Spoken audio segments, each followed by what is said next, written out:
Um dos clássicos nas comunidades de desenvolvimento de jogos é a pessoa iniciante com o sonho de criar um MMORPG, que sempre foi levado como exemplo extremo do que seria impossível de se fazer. Hoje, a gente tem em casa e no bolso um poder computacional de 1000 vezes maior do que foi usado para criar o Ultima Online, por exemplo. Fora a facilidade com a quantidade de materiais e abstrações para desenvolvimento de coisas que sempre foram consideradas complexas. Apesar disso, a gente não viu ainda hoje um grande MMO brasileiro que esteja lançado no ar há muito tempo, com exceção do final do Taekwondo e diversos jogos que ou não duravam muito tempo ou ainda não foram lançados. E ainda que hoje, mesmo com todas as facilidades que temos, não seja algo trivial e nem mesmo barato de se produzir, desde bem novo eu sempre tive meio que uma obsessão por esse tipo de jogo. Desde a época que eu participava das comunidades de RPG Maker, onde famosos netplays pareciam uma coisa sensacional e a forma mais fácil de criarmos nosso próprio MMO, a gente não via nada muito concreto ou duradouro nessa área. Eu mesmo tentei algumas vezes, desde projetos que nunca nasceram até um com temática de Harry Potter, que teve seus clássicos 2 meses de vida até que fosse desligado por um período de manutenção que nunca acabou.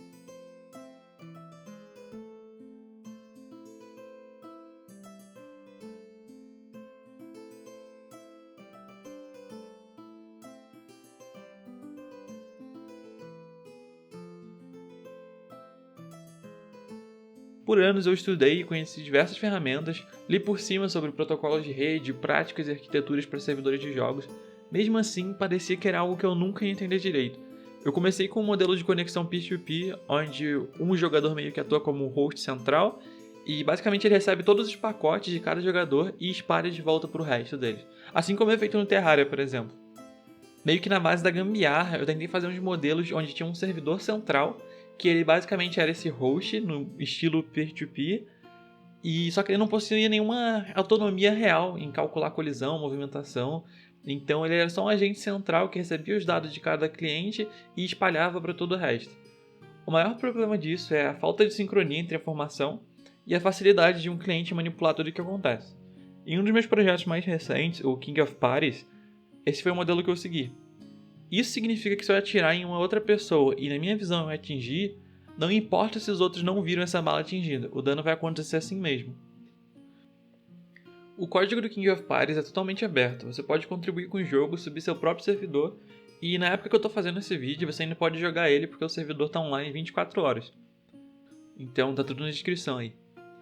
Nos meus estudos mais recentes eu decidi recorrer ao código-fonte do Eclipse Origins, uma engine feita com o propósito de criar MMOs, para entender um pouco mais sobre como o servidor autoritário funcionava lá e tentar fazer um melhor no meu próximo projeto.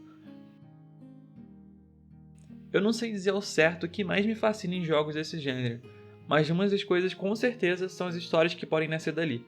Jogos como o Tibia, que assim como eu, muitas pessoas nunca jogaram e mesmo assim sentem a emoção das clássicas histórias e lendas que todo tibiano de longa data presenciou ou ouviu falar.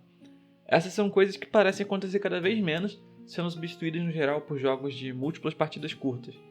De algum modo, parece que por muitos anos os jogos pararam de trazer esse sentimento. E eu não falo sobre passar anos da sua vida dedicados a um jogo.